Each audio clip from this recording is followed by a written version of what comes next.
Kami-sama has ordered. Orochimaru laughed before spitting with contempt. You serve that boy? You can't possibly be a threat to me at that point. What are you, starving bandits hoping to extort some money from him? Nope. Just your typical Shinigami, Shunsui replied. Shinigami? Orochimaru and Kabuto repeated, surprised. Was it your expectation that we'd look like Onus or skeletons in robes? Yoruichi inquired, amused. Orochimaru insisted, prove you're a Shinigami. I'm not interested.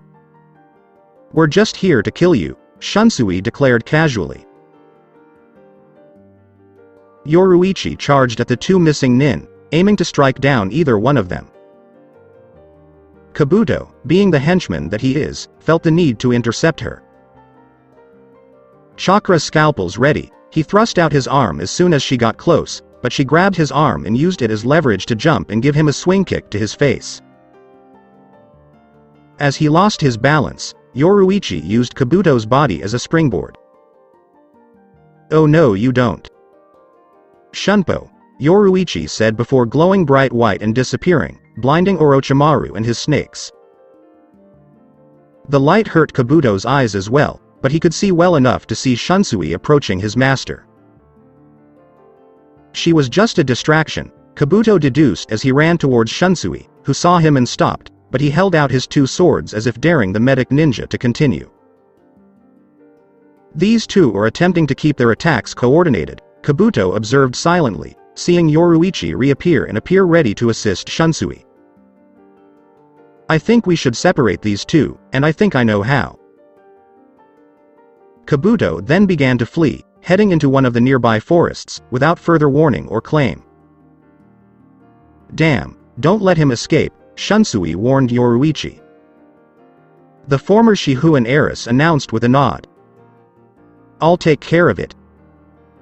"Just you and me, Snake Man," Shunsui said casually to Orochimaru, who could see clearly now. "No, it's just me," Orochimaru said. "I had a feeling you'd say something like that," Shunsui replied, taking a cross stance with his swords and chanting. "Heavenly Wind Rage and Heavenly Wind Sneer, Flower Wind Rage and Flower God Roar. Kyokotsu Kaiten." His two swords glowed and morphed into two black scimitars with silver edging on the cutting sides and red tassels at the ends of the handles, with the one in his right hand appearing to be slightly longer than the one in his left. "Impressive," Orochimaru remarked. "You didn't think a Shinigami carried any old sword, did you?" Shunsui inquired. "I still think your claim to be a Shinigami is highly improbable. But if you're being truthful, I'd love to take you back to my lab to experiment on," Shunsui stated, rolling his eyes. "Great, you're this world's Miyuri. Don't tell me you have your own poisonous sword." Orochimaru grinned as if he was about to devour a mouse. "Actually, yes," he said, opening his mouth and releasing a snakehead. A snakehead coming out of a mouth sounds like something from an alien, not a person. Shunsui mentioned an old movie he saw in the future in the realm known as World of the Living. "I'm not sure what that makes this world, but it's not the same realm." The snake then opened its mouth, revealing a sword handle. Orochimaru grabbed the handle and yanked the rest of the blade out, avoiding cutting the snake, and the snake retreated back inside. "This is my sword, Kusanagi. It is one of the strongest swords in the world and is said to have killed a dragon in the past, as well as being quite poisonous to those it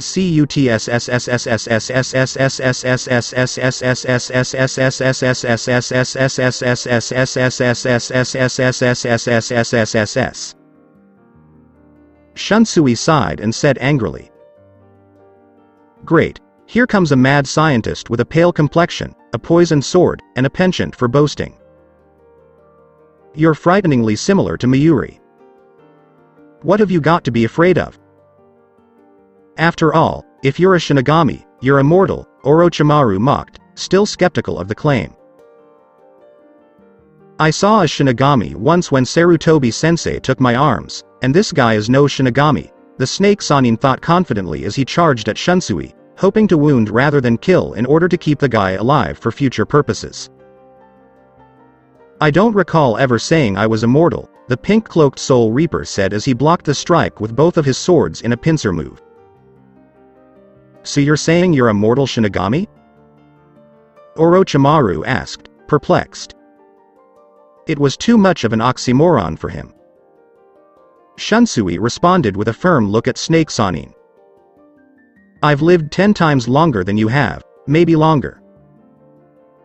I was one of the first Shinigami taught how to do the job by my honored sensei Genryusai Shigekuni Yamamoto, but no Shinigami is immortal. Your culture may say otherwise, but that doesn't make it true. Then you're useless to me, Orochimaru declared as he drew his sword, struck again, and shouted. I want immortality, not just longevity. Shunsui used his free sword to block and slash. Orochimaru shifted his weight to avoid the cut and inquired. Why can't you mortals be content with the lifespan you were given? Don't you think Kami-sama would have let you live forever if he wanted you to?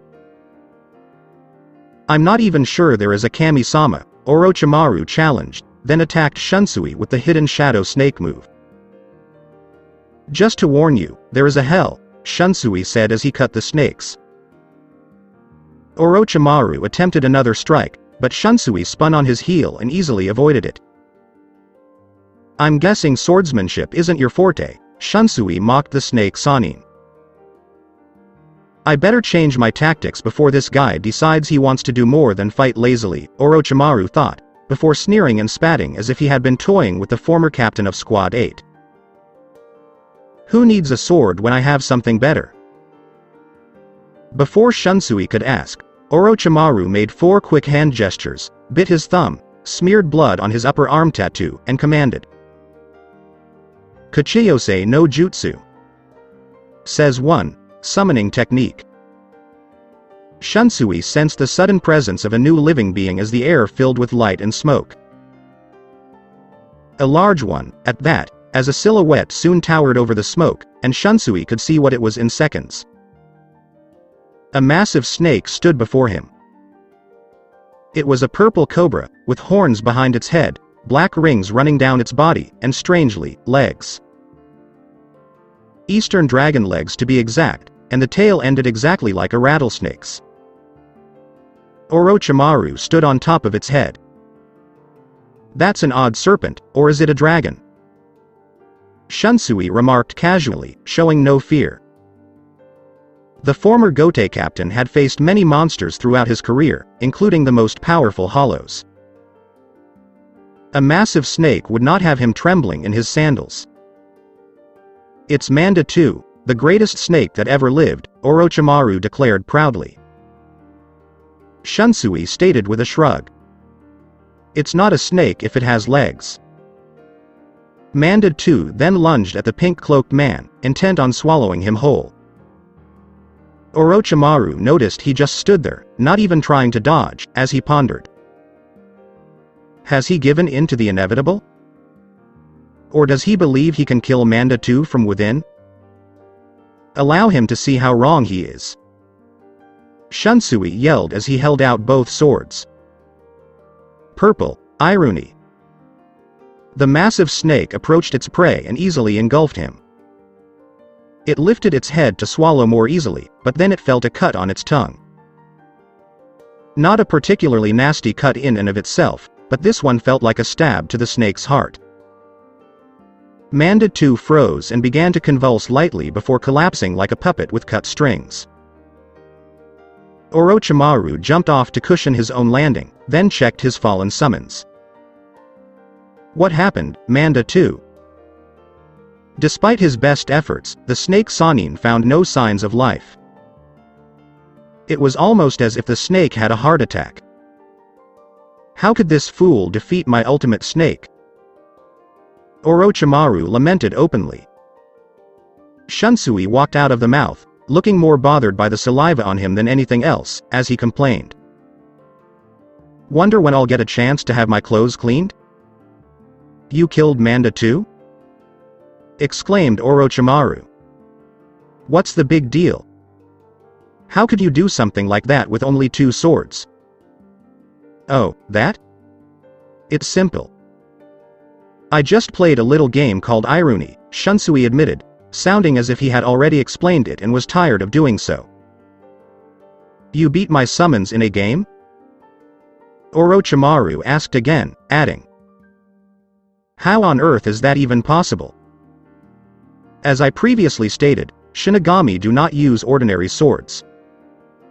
This sword of mine, Kaden Kyokotsu, has the power to make children's games come true.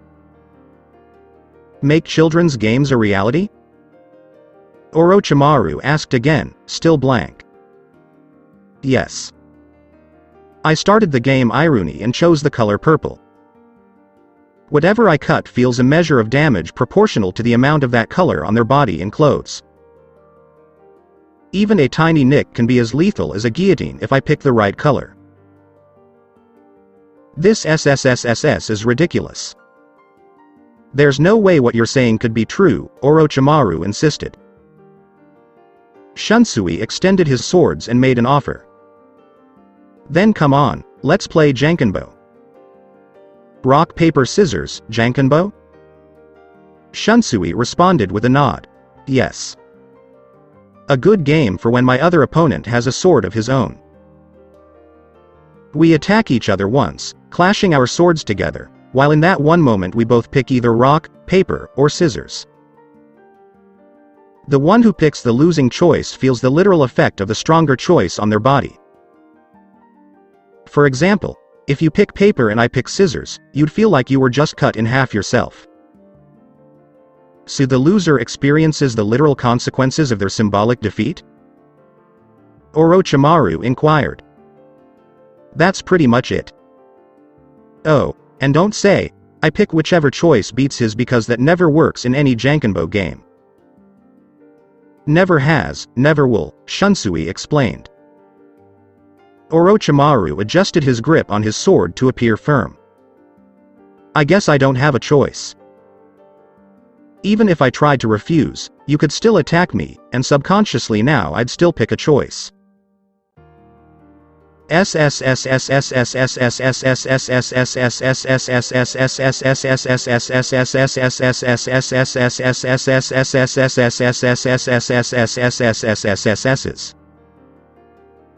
They stood facing each other, some distance apart, waiting for the other to make the first move. Shunsui appeared bored but patient, while Orochimaru appeared bothered but composed. Both men knew that right now, victory would be won solely by chance rather than skill, so rushing into this fight was a bad idea. It was exactly the kind of situation Orochimaru despised, one in which he had no control over the outcome. It was difficult to tell who ran forward first or why, but both charged at each other and crossed their swords. The sound of air being cut was heard, along with metal hitting metal, and the clash was over as quickly as it began, with the two warriors standing facing each other. Did I win? Orochimaru asked openly, not hearing Shunsui's cries for help but feeling no pain himself. He tried to turn around to look, but he couldn't. What? He thought to himself in a panic as he tried to move again, but no part of his body listened, and he shouted in confusion. How am I immobilized? Typical, you chose rock, Shunsui moaned, before adding, you chose rock. Guys like you usually do. You imagine losing to scissors and rocks as deadly, but losing to paper is not so much, so you pick rock, thinking that if I happen to pick paper, you can live with it. And why not? In the game, paper covers rock. Not exactly a lethal experience. Shunsui strolled to the front of the snake Sanin as he casually spoke. He came to a halt in front of his opponent, amused by Orochimaru's surprise and futile attempts to break free from his restraints, and declared. The one thing you forgot is that I never mentioned how confining the feeling of being covered in paper can be. Right now, you should feel as if a lot of paper is tightly wrapped around you, so tightly that you can't even move. He pressed his long blade against Orochimaru's throat. All that remains to be said is that the game is over. After one severed head, Orochimaru was forced to embrace the one thing in the world he had tried to avoid other than the embrace of women. The embrace of death. Yoruichi was closing in on Kabuto, who had taken to running in the trees. Then she came to a halt and fell to the ground. When Kabuto heard a change in her direction, he turned to see she was no longer visible in the foliage. What happened to her? Orochimaru's Proda copyright Ga was concerned. Kabuto lowered himself to the ground with caution, scanning the area for any possible surprise attack. After a few seconds, he heard rustling and instinctively threw a kunai into the bushes where the sound was coming from. A black cat appeared from the bushes, looking a little startled by the attack. "It's just a cat," Kabuto reassured himself before continuing his search. He realized his folly and thought as soon as he turned away. Wait a minute, why would a cat do that? Before he could finish his thought, the white-haired shinobi was attacked from behind by something far too large to be a cat. The force and weight of the attack knocked him down and prevented him from turning around. When he was on the ground, he felt something pin him down and saw what it was in his peripheral vision. A black panther, rather than a black cat. With a roar, the panther bit down on Kabuto's neck, drawing a good amount of blood but not breaking it. The panther got up and stomped on his glasses after being satisfied with the damage. "I'm disappointed. I thought you'd be tougher than this," the male panther said before walking back into the woods. Kabuto smirked when it was gone. The panther quickly came across a pile of discarded clothes and morphed into a naked woman with a glow. Yoruichi pondered as she dressed, Just to be safe, I should go back there and make a more decisive move to put him down." When she was fully dressed, she heard, "Too late."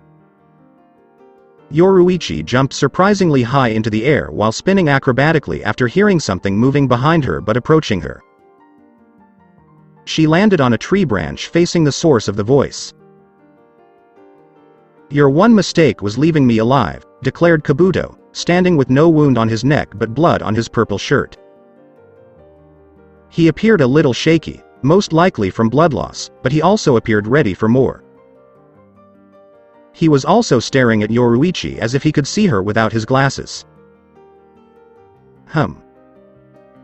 "I was hoping that by destroying your glass, you wouldn't be able to find me before I got back to you, but I guess those glasses were just for show, and you can see just fine," Yoruichi observed. "Finally, someone figured it out," Kabuto said before going on to explain. "I've had several biological upgrades to my body to give it perfect regenerative abilities. I've had my heart ripped out of my ribcage, and I've been injected with all kinds of venoms, but no one ever asks why my eyes are the only part that hasn't improved." "Even you won't be able to survive everything," Yoruichi declared. "Neither can you, so let's see who can find the other's limit first, and I know exactly how to do it," Kabuto responded, looking pleased with himself as he called out. "Chukyos no Jutsu. Summoning technique. Summoning technique." Another snake was summoned 4 quick hand signs and a blood sacrifice later, but this one was vastly different from the others. It looked like Manda too, complete with dragon legs, but this one resembled more of an asp than a cobra, and instead of a rattle on the tail it had a claw. But the biggest difference of all was that this serpent was the size of a tiger and the length of an average apartment. "This is as good a time as any to put my newest creation to the test. This little guy's name is Manda Prota 3, Kabuto explained. With the success of Manda 2, Kabuto decided to see if he could create another clone of the deceased boss snake summons. Manda Prota 3 was a prototype for a future Manda 3, using different genetic traits and currently kept small for observation purposes. If successful, Kabuto intended to grow a bigger one and make that the official Manda 3. "Interesting snake, but I'll bet it can't catch me," Yoruichi said before running off through the trees into the forest. Seeing a moving target, Manda Prota 3 pursued her like most reptiles. "This I have to see," Kabuto said, determined to directly observe his creation's strengths and weaknesses, so he followed them both while thinking. Suddenly, "I wish I had added the traits of a spitting cobra to attack from a distance like this, but oh well, I'll remember that for next time." Yoruichi hopped from tree branch to tree branch, avoiding a straight line, while the snake pursued her with predatorial zeal, moving through the foliage like a dragon flying, almost as if it wasn't grabbing the branches at all. Yoruichi came to a halt and jumped backwards, landing on a lower branch of the tree that had been behind her.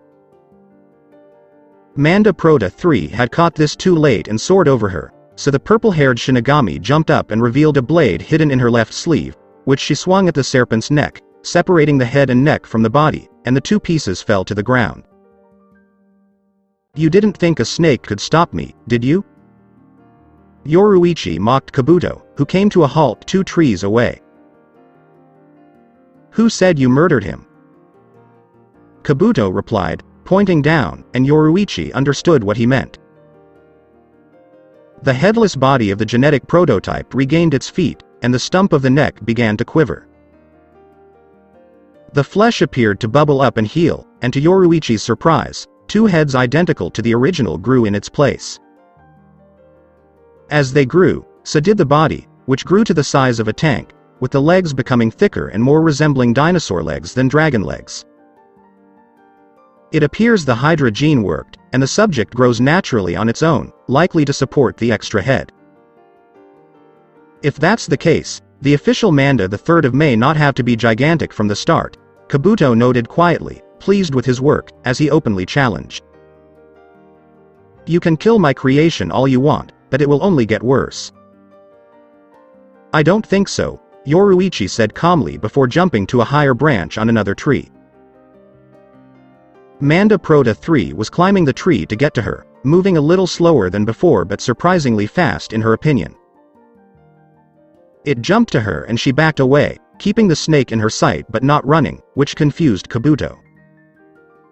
Is she going to try something new? "Hey, good luck, woman. Even if you kill Manda Prota 3, you'll be tired by the time I do, while I'm still fresh." "Right where I need it," Yoruichi said as she crossed her arms in front of her chest and tensed her legs before shouting. "Shunko! Flash cry! Flash cry!" Right away, white light began to dance around her like lightning, and her clothes began to peel off and rip to shreds as if hit by a wind jutsu, leaving her in only a black under outfit. Yoruichi jumped forward, right at the mutant serpent while covered in white light. She hit it right at the junction of the 2 necks and kept going, cutting through it like a hot knife through butter until she cleaved it from neck to tail. I can't believe it," Kabuto exclaimed, feeling his body try to heal itself but failing because her reishi was burning the affected area and her fist was in the way, preventing the regenerating tissue from properly reforming. "She used some kind of white Hiraishin and waited for me and the snake to be aligned so she could hit us both," Kabuto speculated as he lay dying. He cast a glance at the unconscious Manda Prota 3, who showed no signs of recovery. It turns out that the Hydra gene only prevents decapitation, not bisection. With his heart no longer beating, Kabuto realized he had a greater priority than the life of his experiment, namely his own life. "I still have chakra, so I can defend myself," he said as he prepared himself by performing a medical jutsu on himself. Jutsu of heart substitution. Before he declared, Kabuto's chest glowed green, followed by the rest of his body. "There, even though my heart has been destroyed, my blood is still flowing, so I won't die."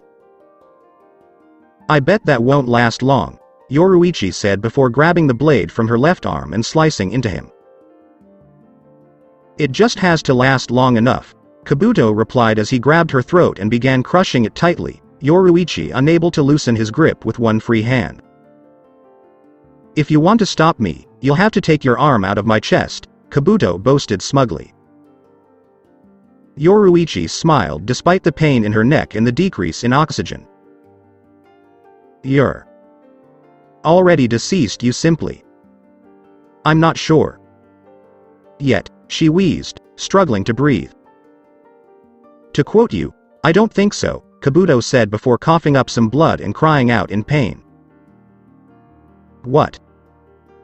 Despite his best efforts, Kabuto's grip on her throat loosened, and the muscles in his hands and arms ached. He could even feel his blood slow down in his body.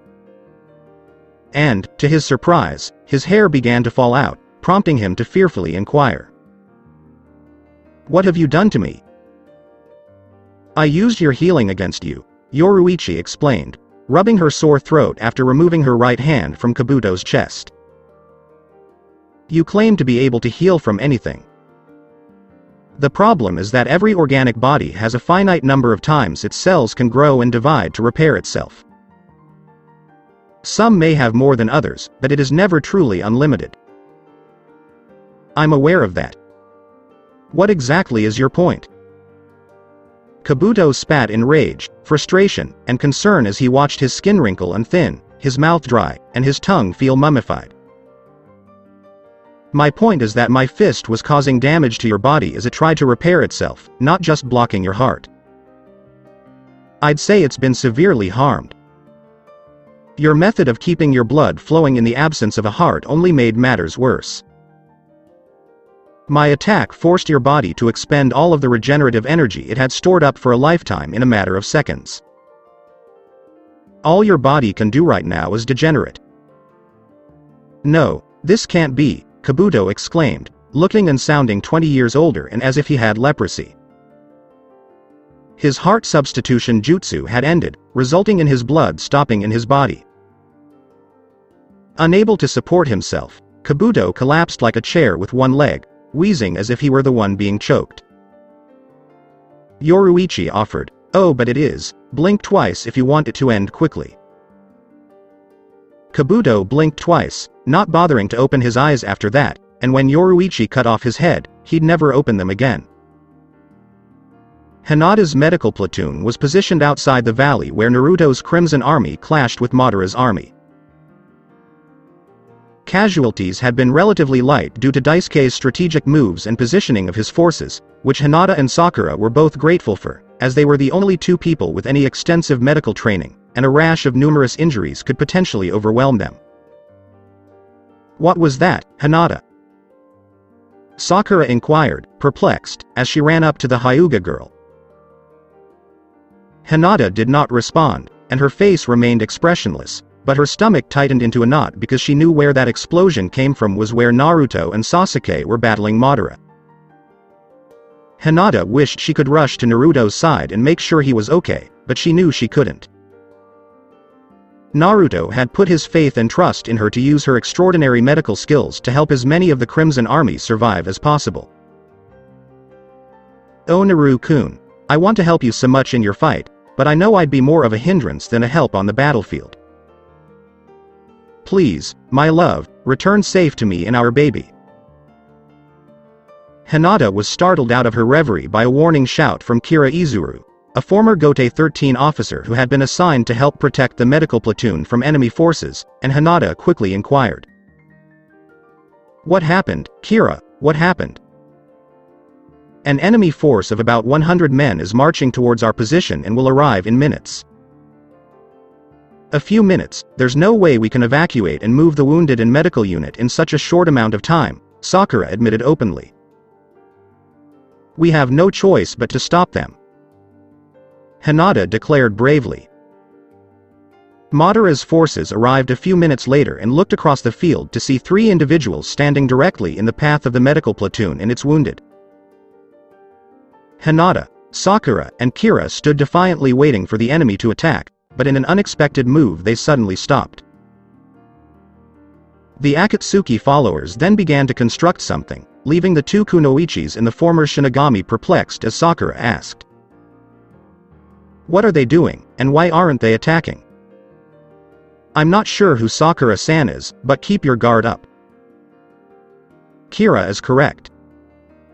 "We must be prepared for anything," Hinata agreed. A short time later, the ominous shape of a large cannon came into view, and all of the Akatsuki followers linked hands, with the final member of the link placing his hand on the breech of the weapon. Suddenly, all of the men began to glow an ethereal blue, and began channeling all of their chakra down the link and into the field gun. Kira was the first to realize what they were doing, and sprinted forward. Hinata-san, Sakura-san, rushed to the patients and tried to cover. The warning, however, came too late, as the massive cannon fired a concentrated beam of condensed chakra towards the medical unit and its patients a second later. Kira quickly brought his own Ryatsu to bear, quickly going through a series of hand signs, and shouted, Ryubi no Jomen, the Gate of Dragon Tail. Over a dozen large pillars appeared instantly, which Kira arranged with hand gestures, forming a massive shield between himself and the oncoming blast. However, after a few seconds, cracks began to appear in the shield, and Kira was barely able to leap aside, before the beam shattered the Kido defensive barrier and he could only loot. So that's it for today. I hope you guys enjoyed it. Don't forget to like, share and subscribe to the channel for more awesome stories like this. Thank you. See you all in my next video.